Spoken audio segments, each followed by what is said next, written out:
This is Duke University. So we call this series Health Humanities because although medicine is an institution, health can be synonymous with life. Medicine prominently features the doctor-patient dyad, but health can be explored on the level of the individual or of communities of any size or shape. Health humanities allow us to think about ourselves on our long-term embodied trajectories in the full sense of the change and diversity that health over the course of a human lifetime entails. It allows us to think through social problems around the rich corpus of literature and art about the body, well-being, and pathology. And especially it allows us in this era of massive health economies to think through social critique in relation to medical infrastructure.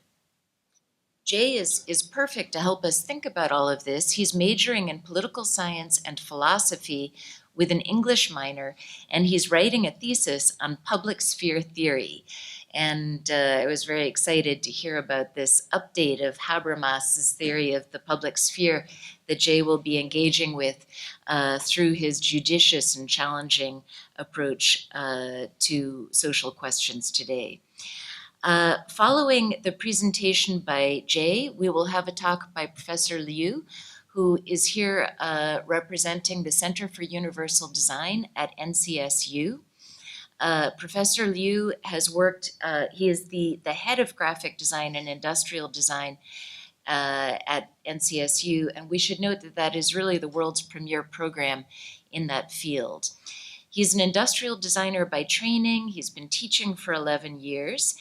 When he was working in industry, he did specialized furniture for children with disabilities.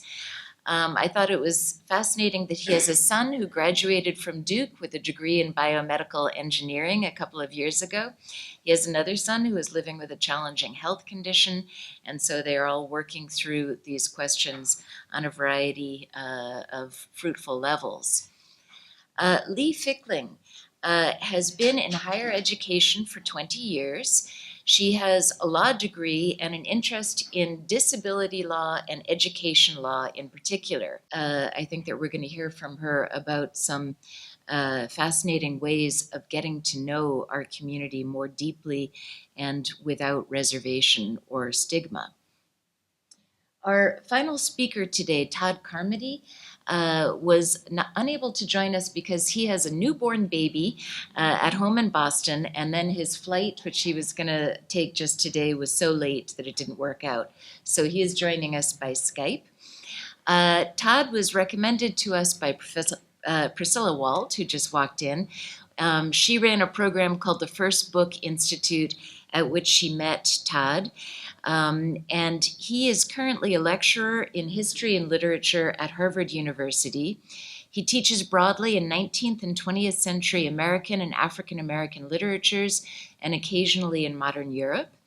And his work focuses above all on disability in relation to discourses of race.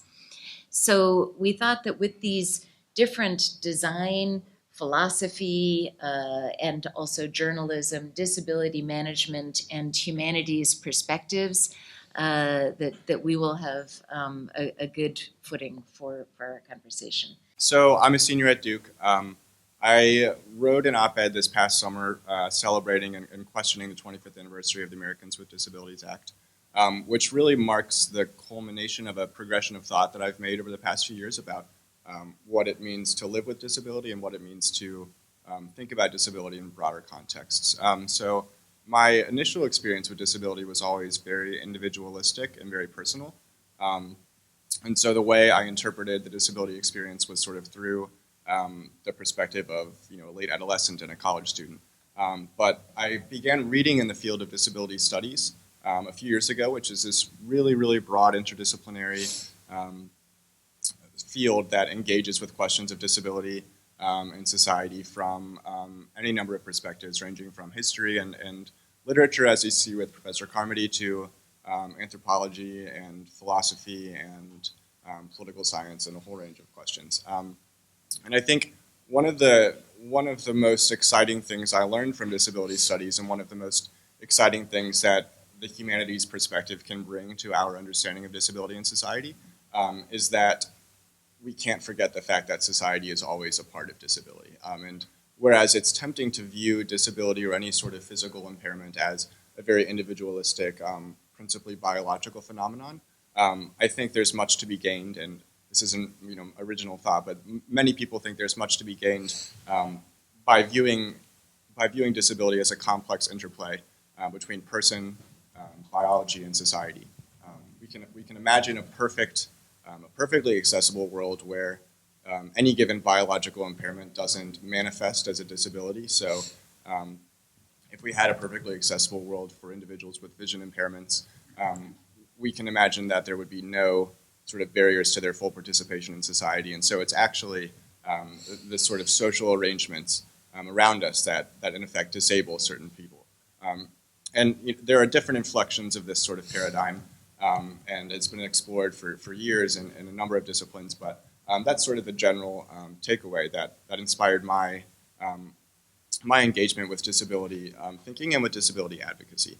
Because I think encoded in any sort of broad understanding of disability in society is always sort of politics, and there's sort of a political agenda sort of lurking in the shadows. Because I think the idea that our societies sort of constrain or enhance the way we engage with the world, it comes a certain number or a certain amount of agency, and I think that opens a lot of really interesting spaces for us to engage in disability advocacy and really create the world that we want to live in. So that's sort of the general progression of my thinking about disability, from an individual sort of localized experience to a really broad and really exciting and challenging social endeavor.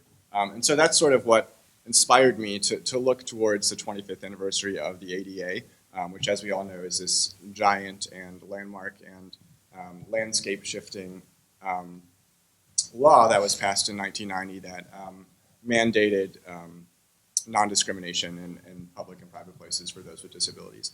The ADA did a lot of great work. It got a lot of people thinking about disability who hadn't before. It certainly vindicated the concerns of those who had been thinking about it before. And it's certainly changed the way the world looks and the way people look at the world.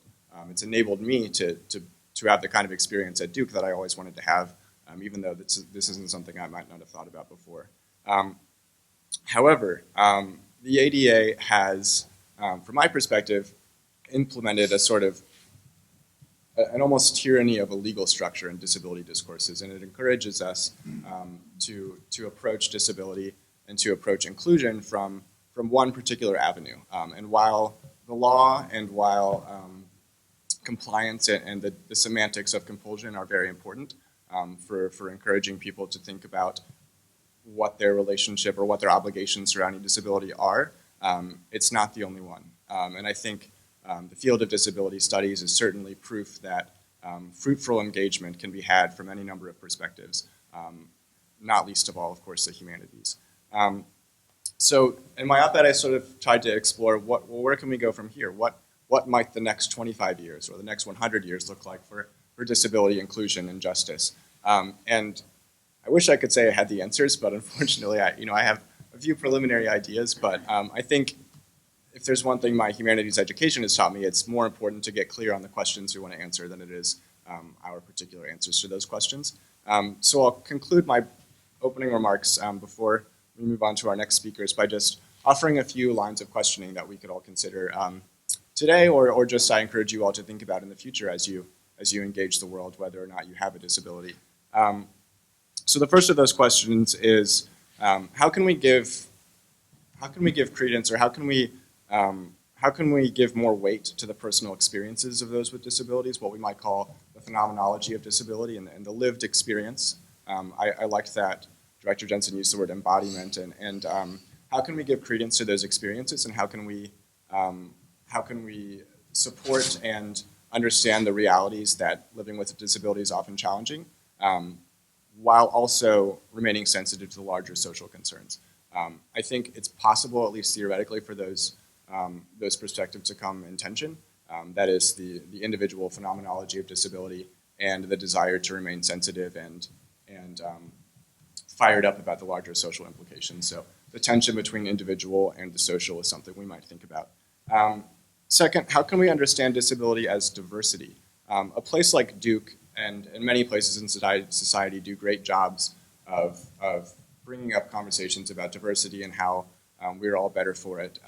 In my own political theory work, I started off sort of from a really consensus politics perspective, like Habermas, that Dr. Jensen also mentioned, but have really turned in the past few months as I've looked into my thesis work, that a consensus always masks certain tensions that are beneath the surface that are best explored through diversity, and that in fact make us all better off. But getting off track a little bit. So I think that the discourse of diversity rarely includes the topic of disability, and this is something I know Leigh cares a lot about as well. But it's something to think about in how the perspective of disability and how the huge diversity within the disability community, which is truly enormous. While those with disabilities are often considered the world's largest minority group, that sort of monolithic label masks an enormous diversity of disabilities ranging from mobility to different neuro understandings of the world, and we could spend a whole lecture talking about those. But the question is, I guess, how can those different forms of diversity be put into conversation with each other in productive ways? Another question is, how can the politics and the philosophy of disability remain faithful to the idea that each individual, including those with disabilities, have a degree of autonomy, and that autonomy includes maybe not wanting to be formed or not wanting to have their whole identities sort of essentialized into this one sort of structure. So this is all to say that how can our thinking about disability in this room today not constrain those with disabilities, and how can we encourage them to still try to make their own ways of living about the world, whatever conclusions we might come to in the future. And finally, a few more concrete questions. What does all this look like in the real world? How can principles of universal design that Professor Liu will talk about later, how can increased media representations of disability that don't conform to the stereotypical tropes of inspiration or pity or humor that have sort of littered the Western canon for the past few centuries, and whose work, and Professor Carmody's work certainly explores this as well in more detail. But so what does all this look like in the real world? How can we leave this room and think about what it looks like to pursue disability justice from a broad perspective? So these are just some preliminary thoughts that I thought I'd share with you all today. And I really want to thank you all for coming and having this conversation with us. It's great to be here. As mentioned, my son went here. He graduated from here 2 years ago. Duke did a very good job educating him. So he's a PhD student at Stanford right now. And also Jack reminded me of my son, the other son. He was born premature, 3 months early. And so he has cerebral palsy. He turned 20 years old in a few months. I've been taking care of him for almost 20 years. I'm going to celebrate with a little drink when he turns 20. It's lots of hard work. So before my son, I always thought disability was other people's business. And then my son came, and just a very good lesson for me. I'm blessed to have that kind of opportunity. I filmed this when I was teaching at Auburn University. He was a former student of mine. Anyway, so I'm the department head of graphic design and industrial design at NC State, and also I'm an industrial designer. So we design products, experience, and space. So interestingly, universal design, the Center for Universal Design was founded at NC State in the late 80s by an architecture professor named Ron Mace. He was on wheelchair, so he recognized the needs for designers to recognize the needs of people with disability. So universal design is a little different. It's quite different from design for disability. I'm going to explain a little bit, a very different concept. But again, the biggest overlap is the people with disability. And I kind of like the other term better called inclusive design. And so Jack mentioned that inclusivity for designers. And it's basically the concept is to the design of mainstream products, the everyday products as products are used or purchased by many people. And we try to incorporate the needs of people of disabilities, of different ages, different conditions in the design without a lot of adaptation. Certainly, a wheelchair is not a universal design product. It's a product designed for people with special needs. But there are a lot of products we use today. Actually, they were designed thinking of the needs of both mainstream people and the people with special needs. So you can see the video that it's just a simple task of getting into a building. It was struggling for him, and not only for the people on the wheelchair, but also for the people pushing the wheelchairs. Or that's like what I've been doing for the last 20 years.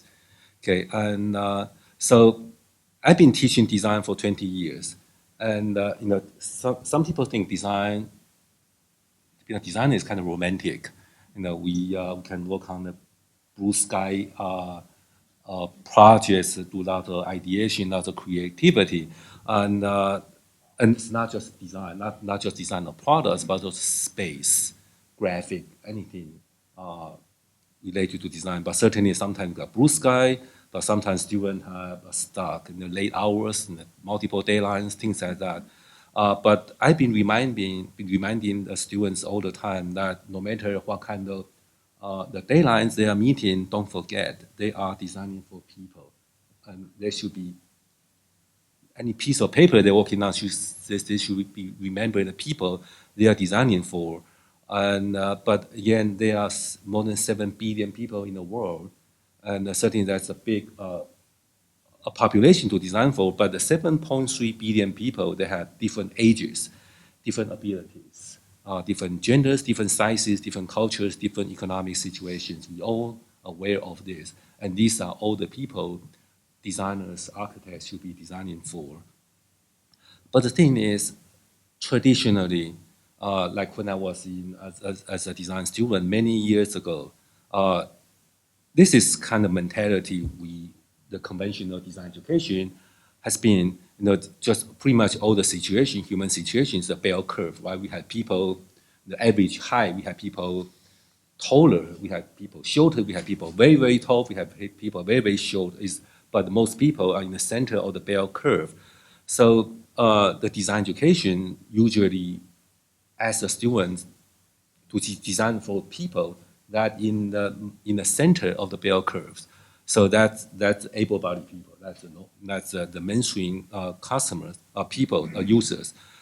But I think the concept of universal design or inclusive design is try to expand the boundary to include more people into the design process, like this one and this one. So by including more people, there's a lot of benefits. Certainly, we do not exclude people. And the other thing is, if we look at this small area, design for very special people with special needs, or sometimes we call design for disability, you can see that market is very, very small.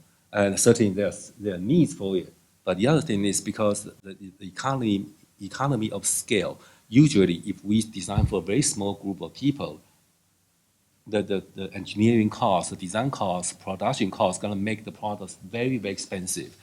So certainly that's an issue. That's an issue. Certainly, hopefully, with this today's rapid prototyping, 3D printing technology can be a little cheaper, but still, it's still very expensive. The cost very high. So on the other hand, we've been advocating designers, no matter it's architects or designers, try to include more people in the design process, in the design thinking when they are doing the new products or space development. And as mentioned, the Center for Universal Design started by the architecture faculty of the College of Design at NC State in the late 80s. It was a quite accomplishment they have accomplished from a school in North Carolina. They had global impact.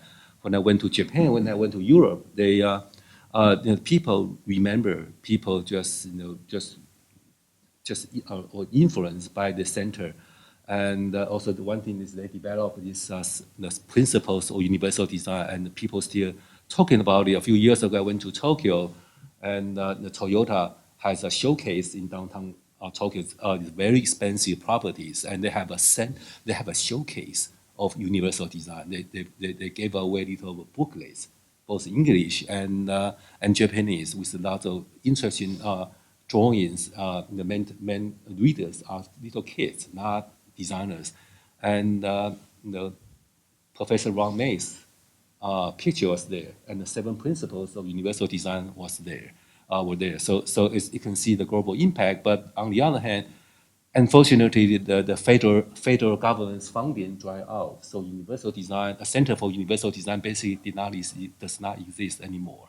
So we have a legacy, we have name, but we don't have support continuous. So we just earlier this year we tried to re-energize the conversation. So we just we organized a symposium earlier this year in NC State Universal Design Symposium. So that has been the history about universal design. But again, we have a lot of influence overseas. But here, we really like to see. I'm really impressed by these efforts. We like to see more designers, more business people, more architects get involved in this. So moving on, when I talk about this, I always think about this in the FDR, certainly the wheelchair user. That's what he said. We should try to construct a more inclusive society that no one is left behind or left out.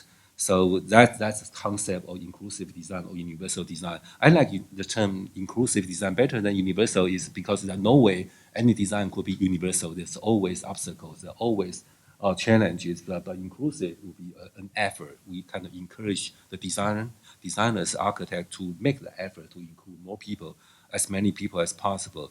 So a few examples that I'd like to show my students. This is a measuring cup, and with a tiny handle. They are designed for people in the center of a bell curve and also smaller in terms of hand size. But compare this to this very famous Axel design, they certainly expand the user group on both ways of the bell curve. This was a BlackBerry several years ago. They were designed with these tiny keyboards. So that's for, I think that's only people with tiny fingers or fingers like chopsticks can type it. I always type 2 or 3 keys at the same time. But also the tiny screen, they are designed for people with very good eyesight. So they did not include a lot of people in the bell curve when they were doing the design, but certainly there were technical reason for that. But you can see that Jack using an iPhone. When Apple introduced iPhone, I think that's one of the biggest accomplishments, that they can accommodate the needs of people of different abilities, different eyesight. And in earlier this year, when we did a Universal Design Symposium, one of the speakers I invited was his name is Chris Downey, and he graduated from NC State architecture. And he has been practicing architecture for many years, and he turned blind 7 years ago.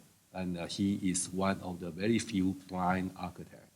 And he designed, he's the lead architect of the Duke Eye Center, I think that just opened. And it's amazing, it was fascinating to see how he used iPhone. A person without an eyesight, without vision can use iPhone. You can see that certain iPhone, there's some people have different opinions on iPhone, but from that aspect, I really feel like they did a very good job making it as inclusive, as universal as possible. And certainly, one thing is, I also study business. In modern day business or modern day marketing, they've been very successful in creating market segments. For example, for people have with annual income of $200,000, when people, when the companies try to sell them cars, they say, hey, you got Lexus, you got BMW, you have Mercedes. That's your market segment. If you have family of 4, you're gonna get SUV of X5, BMW, things like this. They segment the market. And so if we look at the pyramid, right, on this slide, you can see that certainly people without disabilities, they've had more people than that. That's a very big market. And then they have a market segment, maybe people with minor disability. We can see less people on the top, or be the people with severe disability. My son is one of these on the top of the pyramid. So that's basically the market segment. This is a way to simplify the things, but it's not much more complicated than this. Just easier for you to see that market has been segmented into different groups. And then you can see that internal transportation, they have bicycles like this designed for people without any disabilities or with no disabilities. And for people with some minor disabilities or some challenges, they have products for them as well. And for people with disabilities, like my severe disabilities, like my son, they have products specialized for them. You can see how that has been the mentality or the practice of business and designers for years. So I found this telephone produced by Philips, this big electronic company in Europe. They came out with this telephone, and in their advertising, okay, yeah, that's the telephone you can see, and also they have the other two telephones designed for the market of people without disabilities. Okay, and so when they advertise this white telephone by Philips, it's interesting to say that they claim that this is a non-stigmatizing design. Okay, so things like that, non-stigmatizing design. But look at the other two telephones. You can see it's hard for me to agree that this is a non-stigmatizing design. So this kind of design reminds me of this kind of space, right? The telephones nicely over there, but people probably won't do this. Put that telephone on this kind of office space, and so that telephone like this probably will fit in better. So again, the designers can follow all the ADA, follow all the rules, but there's no way we can regulate designers to create beautiful things for people with different needs, something that people will be honored to have instead of just follow the regulations. Okay, so these are products I showed earlier, designed for people with disabilities. So a few years ago, I challenged a student doing an independent study with me. I challenged students to come up with a less stigmatizing design, just 2 or 3 weeks. And so this was what he created, a little walker / a wheelchair. And you can see that with the efforts, if designers put in efforts, with the business support, we can create something very different than what you've been seeing on the market right now. So just a few images. And also, the one thing is, I think it should be a continuous continuum with people different. It's a progressive pyramid. Shouldn't be segments because there are people everywhere in this kind of pyramid.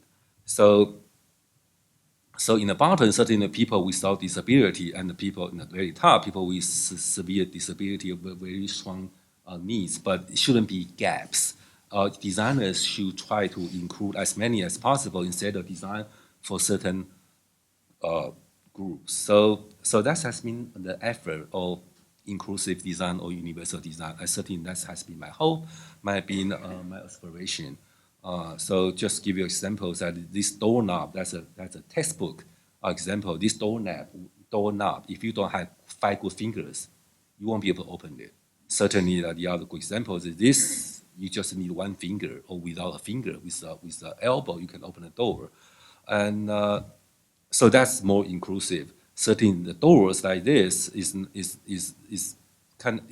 prohibit people on wheelchair, or even the children on strollers, for parents, it's basically impossible to get in the building. And compared to that, to this kind of automated door, you can see the difference. That has been effort of inclusive design. And but you think that's common sense, but in these days, when architects or designers working on things, sometimes they just try to follow the code, and they do not try to do more and try to enhance the experience of people or different groups. So this is kitchen faucet. Certainly, you can see that you need some good fingers to be able to turn on the water. And but again, not only for people with arthritis, with hand challenges, but also when people sometimes get your finger hurt, injured, you cannot you can turn on the faucet. So certainly you can see that this kind of products, just some little additional technology, additional design can make a difference. Delta came up with this design that you can turn on the water without you can turn the water by just touching the faucet. You can just turn it on by touching it. You turn on the knob. It's adding little bit cost and save a lot of water. Not to mention just any people with any hand situation can use it. So so I think that's a good example of inclusive design and inclusive universal design. So on the other hand, there are some products used to be designed specifically for people with disabilities. You can see that I always tell my students that if you design for people with disability, you're going to have better sensitivity to the interaction between the human beings and artifact and the space. They're going to be better designers after that kind of practice. And if you can make products like eyewear more beautiful, more comfortable, and then you can become better designers. So if we have some good design examples like eyewears, and like this one, certainly it's not a stigmatizing design anymore. People like to wear them. Even for example, in the academic in the Oscar award, right? People they've got this red carpet. People put out their best dress going to this, and was interesting to see that I've got lots of celebrities going to this Oscar award. And if you pay attention, that some of them don't need to wear these eyeglasses. They put on eyeglasses to make a statement because they look cooler, right? That's a challenge if we can put out to the designers that we design something that everybody love it, not just just making that kind of any sort of statement. So companies like Ray-Ban, they even came out with this advertising, never hide. It's certainly the ultimate goal for designers, come up with things that people with disability don't have to hide the products, the things they are using. Okay, including my mother-in-law has need hearing aid, but she hates it. She doesn't wear it, even though sometimes she walks to the street, almost got hit by the cars. She just she doesn't feel like using it. So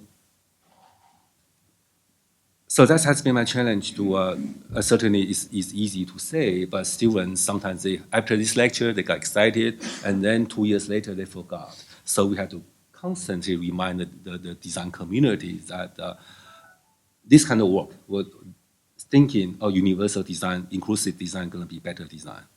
Okay, so that was my my little talk before we start the conversation. So I was, I saw this in a subway station, and just a person, because sometimes those old buildings, the buildings were built many years ago. They didn't have ADA. Maybe they got the grandfather in, and I saw this more than one time. It's just amazing. Just break people's heart to see people on wheelchair trying to get upstairs manually. Okay, maybe some of you have seen that. It's not it's just not right. For the fellow human beings. Okay, thank you. So I want to start off my introduction before we start our larger conversation and ask you all a question. Do I look to you like an individual with a disability? No? Anybody over here? So would it make a difference if we were outside and you saw me pull in and I parked in one of the accessible parking spaces out front? then would you raise your hand if you think I might have a disability or if I just stole somebody else's handicap placard? Okay, disability, handicap placard. Okay, so I tell you that because I want you to know that the face of disability is changing. 14 years ago, I was completely able-bodied, working as the dean of students in a university in West Virginia, and I got sick, very sick, condition similar to MS, and I became a wheelchair user for 3 years. And I couldn't use my hands, I couldn't walk, I could no longer brush my own teeth, cut my own steak. I went back to the point where I was in my late 20s and having my mom and dad take care of me again just like I was a child. And part of my job at that time was doing student disability services. And I thought, I'm doing a great job at this. We've got students that are in wheelchairs, and I am changing their classes. You know, if they're going to be in a building that has stairs and they need to be able to take one of our courses, what I'm going to do is I'm going to flop them out of that building with the stairs and put them in a building that has an elevator. Done. And I did that every semester for years. And I would meet with them, I would make sure that their classes were where they needed to be, and then I thought that that was it until it happened to me. And I think that that is probably one of the biggest eye-openers that I could have possibly had. You know, and like Jay said, his perspective on disability has certainly changed over his life. My perspective changed immensely with that. Because not only did I feel like that I was somehow, you know, not serving my students with disabilities, but when I did go back to work, I went back to work as an employee with a disability. The only wheelchair-using employee at this university that was not very accessible. And I was an administrator, which I was expected to go to lots of meetings. And so then the upper administration had to figure out what to do with me. How are we going to be able to make this work? And the answer to that, the president of the university had an all-staff meeting where everybody was expected to go. It was in an old building that had steps up the front, and what they decided that they were going to do was to carry me up the stairs. And I had on a navy blue business suit that was a skirt, and my supervisor at the time threw me over his shoulder. And some individuals from our maintenance department lifted my wheelchair, got me up there, and then the meeting went on. The meeting was over, carried me back down the stairs, carried the wheelchair back down the stairs, and I was on my way. And I don't tell you that story to make you feel bad, but that is sometimes what happens. You get carried up the stairs, you know, and it's so disheartening to realize that we think we're doing the right thing for people with disabilities, just like me from before. I thought that I was doing the right thing. I switched the classes. But until we actually look at people with disabilities as individuals and not be so afraid of whatever might be wrong with them and start asking what more can we do, then we're never going to get ourselves to a truly inclusive society. And everything that he's working on with inclusive design and everything that Jay is thinking about, you know, with his political theory, we're not going to get there until we start to look at things on an individual basis. So I'm here at Duke now as the director of the Disability Office, and you know, certainly, as we've all talked about, we all know about the ADA, passed in 1990. The ADA Amendments Act was passed in 2008, and what that did was really lower the threshold to where there are so many more people now that are eligible, you know, to have possible coverage under the ADA. The ADA is a civil rights law, so there are certain protections for people with disabilities, but it all sounds very legal. It sounds just like one of my law school classes to sit here and talk about there are rules and regulations, and there are requirements for doorway entrances, and there are requirements, you know, for accessible bathrooms, and so we can list all of these things, but again, we're talking about it from a very legal standpoint. And what I find in disability offices across the country is that we approach disability services very much from a medical model. You know, we look at students with disabilities, you know, you have an intake folder. You're going to come in and you're going to have an intake session with a disability counselor to where we're going to look at your medical documentation and we're going to see what exactly do you need, you know, while you're on campus, and then we're going to do that. We're going to meet what you need and then kind of be done with it. And the face of disability is changing because I fooled you. You know, at the beginning, you know, you didn't know because my disability is hidden. You know, Jay's disability is not hidden. But there are so many more people under the ADA Amendments Act that are now covered. We are everywhere. And we're in our workplaces. We're going to our athletic events. We're going to the libraries and looking at books. And so what we need to do better as an institution and overall as a society is try to think about how can we make our lives more inclusive. And I think that, we need to rethink the way that we're running things. I certainly, think a lot about the way that we're running our office here. We also service the health system and, the accommodations that we do across the Duke enterprise, focusing more on inclusion, less on let's stop with what the ADA says that we have to do, and more on getting to know people. And Jay came to us 2 years ago and had an idea to do a conference. And he said that he felt like he wanted to bring together people from disability offices across the country, students and administrators, to really have a conversation about how do we best integrate students with disabilities onto our able-bodied campuses. And he said, I don't want you to have a meeting to where you all sit around and talk about intake forms. I want this to be an actual conversation where we can talk about life on our college campuses and what that means. And so we agreed to do it, and we ended up with about 80 people that came to campus 2 years ago, and we really did start that conversation. And I had so many people that came up to me at the beginning of the conference and said, are you doing this? Has Duke moved beyond compliance? And I just kind of had to smile because no, we've not moved beyond compliance yet. But I think we're getting there. And the more we work with students like Jay, the more we work with employees with disabilities, I do think that we're getting there. But what I think we need to do is stop worrying so much about this wheelchair and stop worrying so much about, is the doorway wide enough? What if it doesn't open the right way? And really begin to have a conversation with students like Jay, with employees with disabilities like me. Get to know me on an individual basis. Get to know what it's like to suffer with my condition. If you come over to my office, my wheelchair is in there. I have canes in there. I drive with hand controls now, so that's why I'm out there in your accessible parking space. And so, disability does affect you on a day-to-day basis, but it is not all that we are. And I think that that's an important part that's missing, and it's missing at college campuses across the country. It's missing when we're planning our events, that focus less on the disability and focus more on the ability. And I think that that's a struggle, again, because we're so afraid of litigation. We're afraid that what if we don't do it right? What if they're going to sue us? Well, if they're going to sue us, they're probably going to sue us. But what we need to do is to try to make this our best effort that we can to get it right from the beginning. And it may not always be right, but I think that we have an obligation to kind of look beyond this ADA, look beyond these building codes, look beyond these regulations that guide us and certainly guide my office every single day, and try to think more about the individual. What more can we be doing? And certainly, again, using Jay as my example, when Jay came to campus, and I say this to all of our students, I want these people to be whoever they want to be at Duke. Not who I have planned out for them, but whatever their interests are. If you like to salsa dance and you have a disability, I want you to be the best salsa dancer that you can be. If you decide that you want to be in a fraternity, I want you to be the best fraternity member that you are. I don't want to put you into some sort of hole because you're a student with a disability, and the best that we can do for you is give you an accessible residence hall room and let me move your classes around.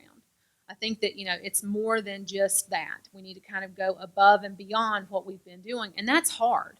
And I think that in general, what I find with the people that we work with and with disability offices across the country, until you are touched by disability, until it becomes your son, or, until it became me, we all think that we're doing a good job. We think that we're working towards inclusion, but I think that once it affects you personally, then it changes your perspective on things. And certainly, I have become a much stronger advocate because I'm an individual with a disability. My daughter, I have 6-year-old twins, and my daughter has type 1 diabetes. She was diagnosed when she was 3, so 3 years ago.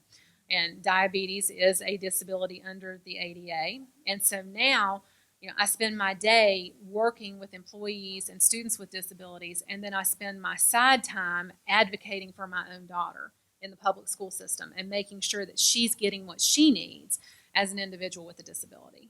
But again, I think that what we need to do is to really start to involve people with disabilities, get to know them, involve them in the decision-making process.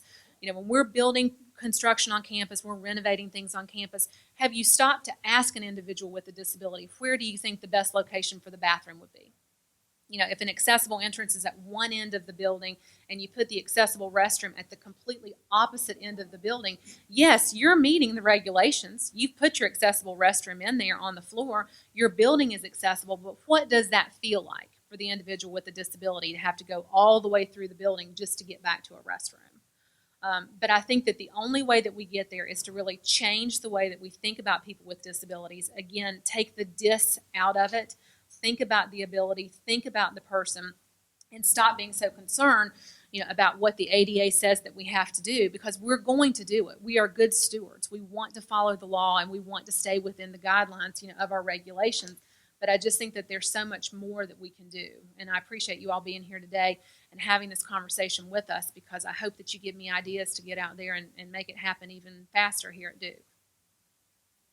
Rehabilitation really began to take hold as an alternate model of inclusion, that thought of inclusion for people with disabilities along purely economic lines. The idea being that people with disabilities could be integrated into the social life of the nation by being fit into particular spaces in the industrial economy. And that's given me a lot of pause in thinking about my own work at this earlier moment, and thinking about, on the 25th anniversary of the ABA, thinking about the disparities in rates of employment among people with disabilities, and thinking about how that rehabilitationist mandate still does seem to sort of exist uneasily with the civil rights discourse of the ADA. And that for me seemed to be one sort of point of entry into this conversation. But the more that I began to think about compliance beyond, inclusion beyond compliance, I'm beginning to think a lot about what compliance and even universal design looks like in the space of the classroom. And so I wanted to share today an experience that I had last semester in teaching what I think was the first, maybe the second disability studies course ever taught at Harvard. And some of the frustrations that I encountered along the way in thinking about the space of the classroom and the ways in which certain expectations and conventions, norms about abilities and disability structure not only how we get to the classroom, but what we actually do when we get there. So the class that I taught was a class called Disability in the United States from the Civil War to the Present. It wasn't a very modest chronology, there's a lot of time to be covered there. But our focus was pretty narrow. We wanted to think about how our understanding of literary and cultural history of the United States in the post-Bellum era changes once you make disability a central category. And it actually is not as far-fetched as it might sound, because many of the really key moments in post-Bellum U.S. history turn around issues of disabilities. The course began by thinking about the birth of the American welfare state from the expansion of the Civil War disability pension system, the birth of workmen's compensation as a result of increasingly rapid industrialization at the turn of the century. From there, we moved on to think about the early beginnings of what might be called the long disability rights movement, thinking about how the precedent set in the 1930s by the physically handicapped league, as they called themselves, as setting a precedent for the civil rights activism of the later 70s and 80s. So far, so good. I think the course went really well. The students, I think, really enjoyed the change in perspective. They enjoyed thinking about American history through this lens. There's a lot of challenging. What's beautiful about what disability studies can do in the classroom is it is truly interdisciplinary. So a course along these lines does involve philosophy, it involves political theory, it involves politics, history, literature, and I think it all dovetails in ways that feel more natural and more, I think, exciting to students than a lot of other interdisciplinary kinds of courses. Now that said, the problem that I had in teaching this class happened in the first day of our actual readings. I combined some historical readings with readings from Margaret Price's book called Mad at School, Rhetorics of Mental Disability in Academic Life. And my goal here was to challenge students to think about how the priorities that we set for what happens in the classroom exists in Price's language sort of somewhat problematically in relation to mental disability. And so we read a chapter from that book where Price lays out an argument to say that some of the most esteemed top boy of academic discourse have this problematic relation to mental disability. And so she lists things like rationality, criticality, presence, participation, resistance, productivity, collegiality, coherence, and independence. And so with these top in mind, Price really encourages us to think about what participation might mean, for example, for a student who is undergoing a deep depression and can't get out of bed in class, or for students who experience severe anxiety, who cannot leave their dorm rooms, or someone who's on the autistic spectrum who has difficulty apprehending the subtle social cues that dominate what it counts as good behavior in the seminar space. So good participation, not dominating conversation, building on others' contributions, and so forth. And finally, one of the I think the key points that my students struggle with is to think about what happens if we displace the coherence of academic argument.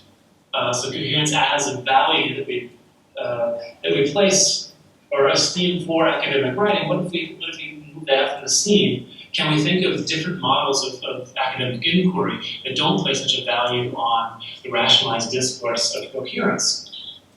And we also thought about how there's a kind of a divide between faculty and students on many of these kinds of questions, that the figure of the quirky or absent-minded professor is a well-recognized trope, something that's very familiar and welcomed, whereas we don't hear so many stories about people with mental disabilities who drop out of the university or are sort of absent from the scene altogether.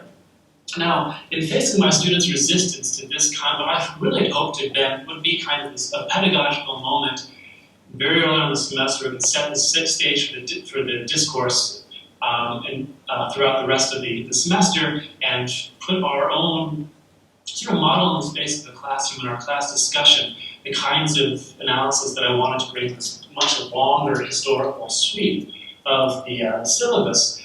I came to understand that one of the reasons that, particularly teaching at a place like Harvard, and I'm sure the same is true at Duke, where in these elite university settings, thinking about the reward systems that are in place that have allowed students to find their way into these institutions, there's so much personal investment in these categories that exist, as Price says, in problematic relation to mental disability. And so there was a real reluctance on my students' parts to think beyond that.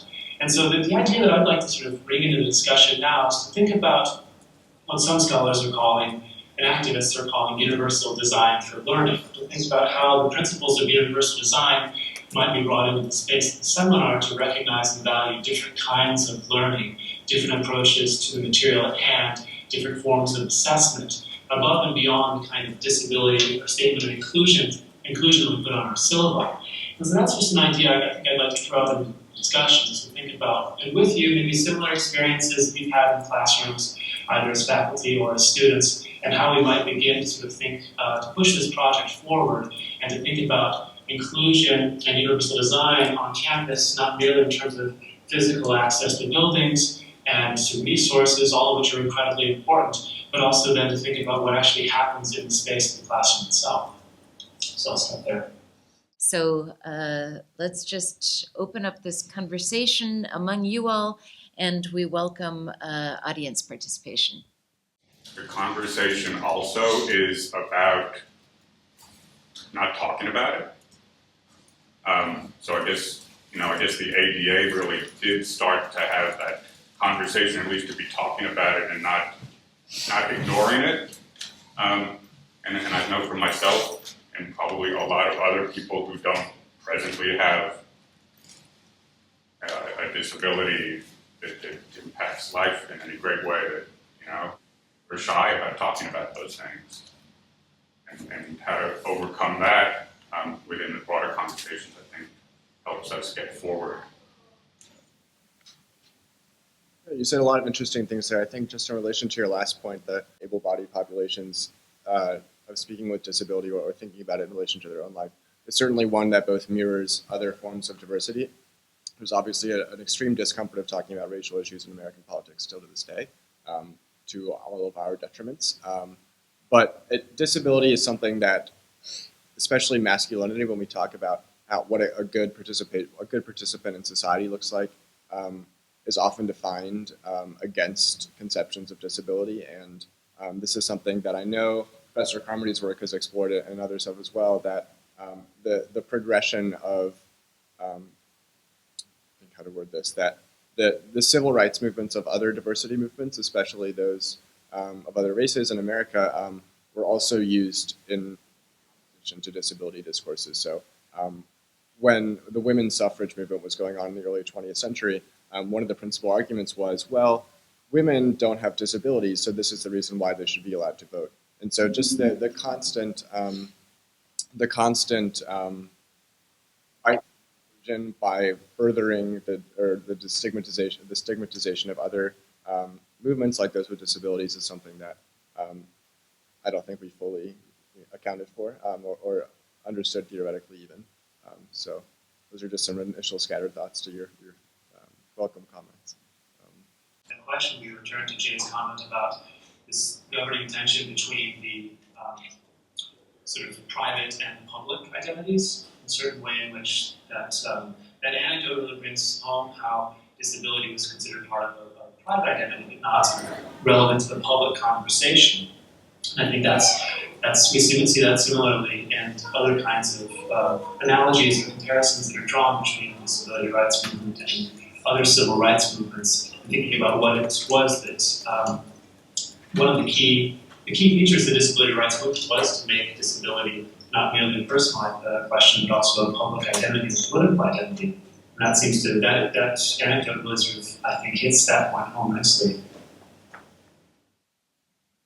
Yeah, and Jay's notion also that consensus politics always mask certain tensions is really a profound question to think about it with regards to not only disability, but social adversity. I work in the context of Haiti for a lot of my research, and it's fascinating to think through low resource environments and the way that they are categorized in relation to the most abled environments, the environments that have the tools, the resources, the capacities to carry out their desires. And that in a place like Haiti, after the earthquake, there is a much broader phenomenon of being unabled than could be captured by specific physical disabilities. And working in Haiti, I admit that I've become fascinated by thinking about the human lifespan and the way that babies are so sort of unabled, and yet it's not a problem. You know, they have this built-in system in that biological social logic where their inability to care for themselves, feed themselves, go to the bathroom by themselves, that all of that, it's not a problem. And yet in so many other contexts, it is a huge problem. And it's just very interesting to think about how it becomes so natural in society and in evolution to deal with certain moments of helplessness, and other kinds of helplessness we're very unable to really cope with, grapple with. I can't remember her name, but there's this wonderful scholar in the disability studies tradition. I think she's from a literature background, but she coined this term called aesthetic nervousness, which is a fun one to drop at conversations on parties if you ever want to drop a fun term. But so she thinks that the discomfort with approaching issues of disability, and from her perspective, it's culturally, has to do with the fact that disability, the boundary between disabled and non-disabled is so fuzzy, and also the fact that disability is the one minority identity that anybody can pick up the next breath. And if you live long enough, anyone's going to get a disability anyway. And so there's a profound sort of discomfort and nervousness with the fact that what one might think so clearly defines one from others isn't so precise at all. Absolutely. So what are some of the products that you're working on now, or some of the designs? Certainly from time to time, our students came up with interesting ideas that they think they can be used for people with disability. But a lot of times, able-bodied person could be sitting in the classroom, imagining how to make the people with disability better, and without much interactions, a lot of times just just it doesn't work. It doesn't work. So that's what we've been saying, that the student need to go out and interact with the people with different needs. And so I think in the society, in the classroom, this younger generation, they are very used to diversity. They have different people, different people, different cultures, different ethnicity in the same classroom, in the same school. So students are very used to the diversity. But one thing that I'm hoping, I think some students getting more used to is that got people with special needs in the classroom when they grow up together. So that's something that I hope, and I'm seeing that we are making progress. And when my sons go to school, seems like his friends accept him. But again, accepting is one thing, but embracing is the other thing. So again, he doesn't have a very good friend yet, even though he has been in school for many years. But people accept him, but not necessarily embrace him. So the parents, my wife and I, and his brother, as best friends. Other than that, he has not very good friends. Okay, but again, he doesn't feel bad going to a classroom. But again, how much welcoming he got is the other thing.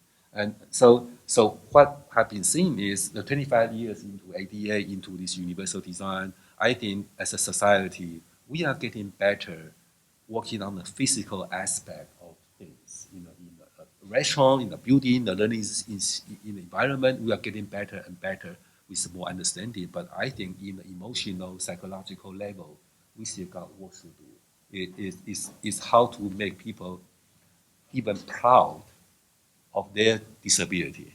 And that would be an ultimate goal. That is beyond physical things. If somebody cannot hear, just give them a hearing aid, you think, hey, you should be good.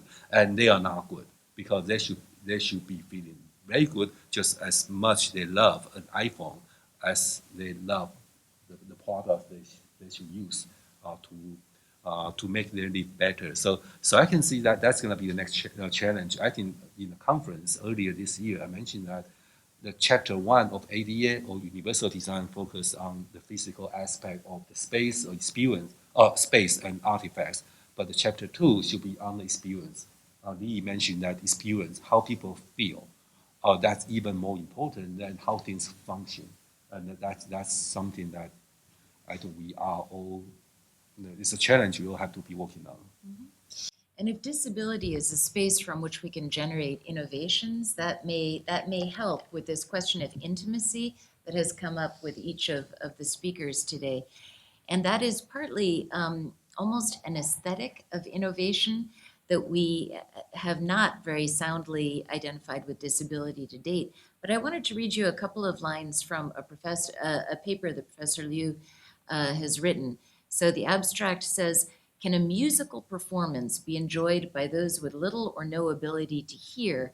This is the question raised by the research and design of a new generation of musical instruments. It is proposed that an instrument which can incorporate a real-time visual display of the sound it is producing will allow those with different hearing abilities to enjoy a live instrumental performance. And so the paper is about synesthesia, and for me, this is an example of the way that aesthetic innovations and philosophical innovations of social critique can very much be associated with the field of disability. I appreciate the word pride that you used, or proud, in your comments a second ago, Professor Liu. And it seems to me that the concept of disability pride might serve as one of the linchpins that can help transition a society from an acceptance to one that embraces people with disabilities. Because over the past, with the development of the civil rights discourse of disability over the past few decades, there's also been a parallel movement among some pretty awesome disability rights advocates to look at a distinctive disability culture and a recognition, or one that recognizes that those with disabilities have different ways of accessing the world aesthetically, in addition to just environmentally and architecturally.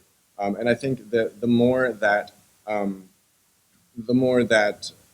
this sort of disability culture and pride is legit, and seen as something that's important and something to be celebrated, the more that society or the law even can be thought of as not just accepting or tolerating those with disabilities, but really incorporating them and the perspectives they bring and the concepts they bring into the more mainstream fold as something that can benefit everyone. I've been really interested in the area of arts access for a number of years. My mom has been blind for about the last 7 or 8 years, and totally blind. And I've been a photographer all my life, among other things. And so those things have a lot of connection. So I've really been looking into arts access issues, which we've got a great organization it's located in Raleigh, Arts Access.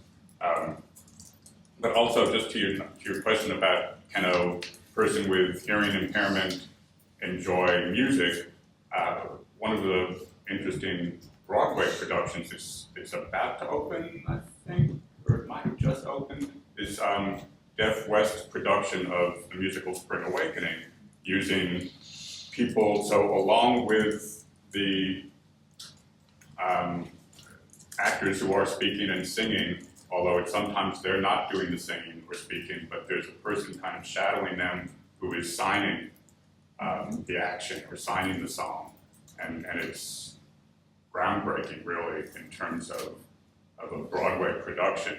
And Broadway also has shows for people on the autism spectrum, specific performances that invite those folks into it. But I also just want to mention one other sort of aha moment, and I think that's part of how we move forward in all of this, is to make sure that, and this is your term, Jay, I'm not sure that I'm comfortable with it, able-bodied people, but that you make sure that we get these people hit us on the head occasionally, and make sure that we get these aha moments of, oh, yeah. I'm going to share one more, is that I went to an audio description training class about 2 weeks ago, and there were 2 people who were blind who were our guinea pigs essentially for a while. And one thing that one of them said that struck home was, we were talking about audio describing artwork. And, and my tendency would want to be a little bit of a curator on that, and he's saying, no, you just want to describe it and let us have our own experience. And and their own experience is going to be different than mine who can see it, but it's valid and is a different experience, and that just sort of was an aha moment for me on how to think about differently abled people. In terms of what you've been considering about the seminar format and the way that rationality, criticality, presence, participation, coherence, and independence sort of govern principles of academic inquiry in terms of reward systems that are in place. And the idea of a better and earlier and more consistent kinesthetic education is very striking with regard to what you were critiquing. Yeah, I think that does really resonate with some of my concerns, or what I think could or should happen in the space of the classroom is that we have a real opportunity there to think about different modes of learning, to think about not only is there different levels of ability, different kinds of ability in the classroom space, but also different modes of accessing the same material. And to me, your comment really makes me think about sort of more different sort of creative exercises that I've seen done in classrooms, different ways of structuring syllabi that include multiple media, multiple formats in that regard. And also makes me think about the discourse of the academic presentation itself, which so often can be is geared at sort of presenting information quickly, succinctly, in a way that no one is really able to comprehend. There's certainly no very little space made in these kinds of conference venues and lecture halls for people who have experienced information in a different way. And so I think the idea of beginning that sort of education process early and have it be before one gets to the university seminar sounds really fantastic. And this actually makes me think also of the previous comment about audio description. And that seems like a particularly kind of rich place to think about new pedagogies in the literary classroom. Because there are long histories, of course, of thinking about literature as an act of description and thinking about ekphrastics, for example, so a poem that describes the work of visual art. And these sorts of intermedial kinds of conversations that happen quite frequently in literature, I think audio description is very much in that same tradition. And so a lot of innovative pedagogy will sort of build that into the space of the literary classroom, or also in the space of the visual arts classroom. And I think really combined has a real, those kinds of pedagogies have a real, the real potential to sort of gesture towards, to get at this sort of always in process, sort of universal design for learning that I think that we're just starting to think about. Yeah, and actually I can't resist pointing out that we have in the audience Mary Caton Lingold, who works on a project called the Sonic Dictionary, which, could you describe quickly the Sonic Dictionary? And Mary Caton is integrating the Sonic Dictionary into different classrooms. So in my trauma and global mental health in Haiti class, the students are recording sounds that represent experiences of trauma or adversity, and with Mary Caton's help. So the basic idea behind the Sonic Dictionary is to be just like what it sounds, a dictionary of sounds. So if you want to know if you're using a word correctly or if you understand a word, you look it up in a dictionary. But what do you do when you want to know if what you think something sounds like is actually what it sounds like? And also in the process of creating these recordings and uploading them, students have the opportunity to reflect on some of the more cultural and historical implications of auditory experience.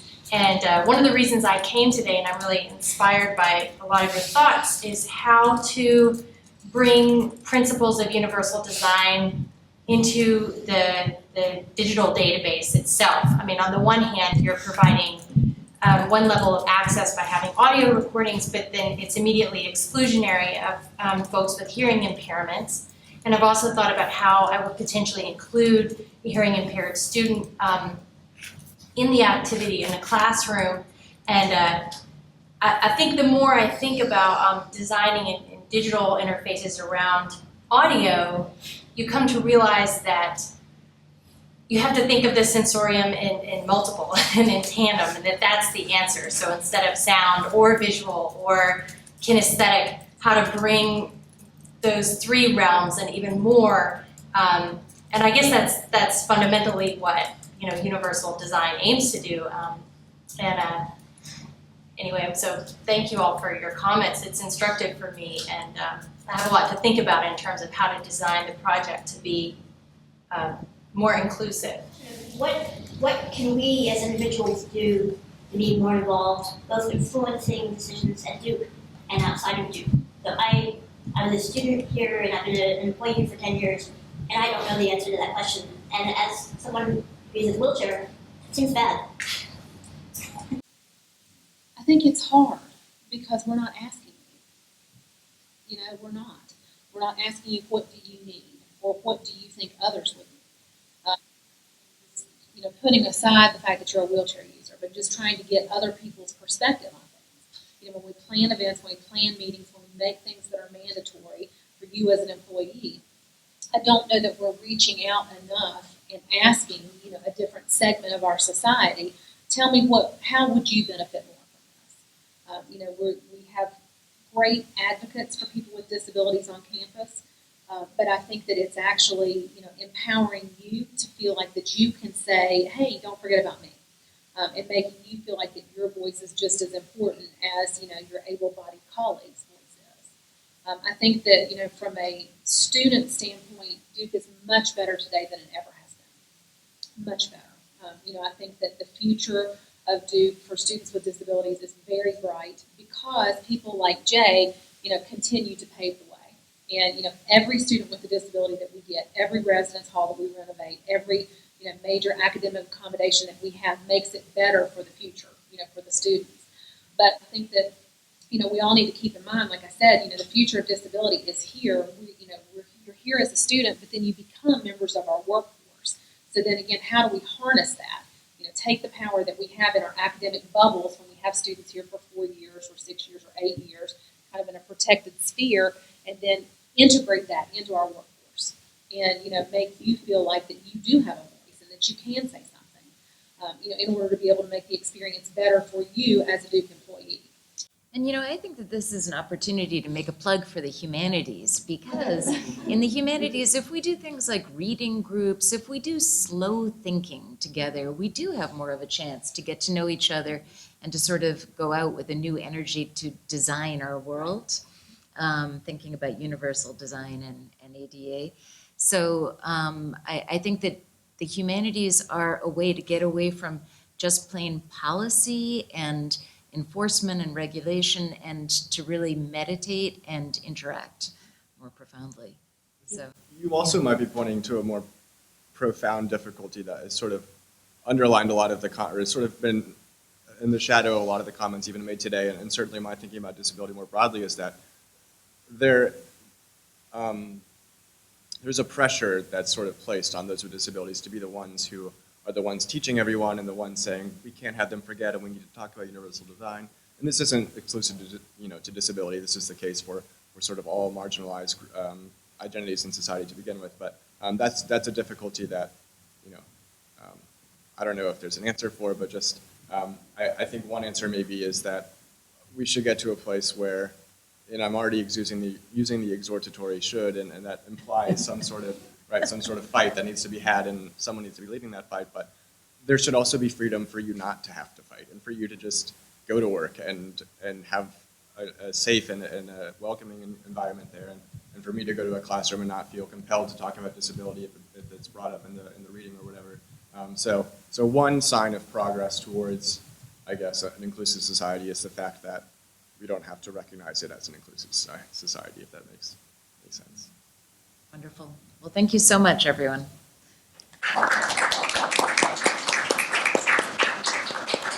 Produced by Duke University, online at duke.edu.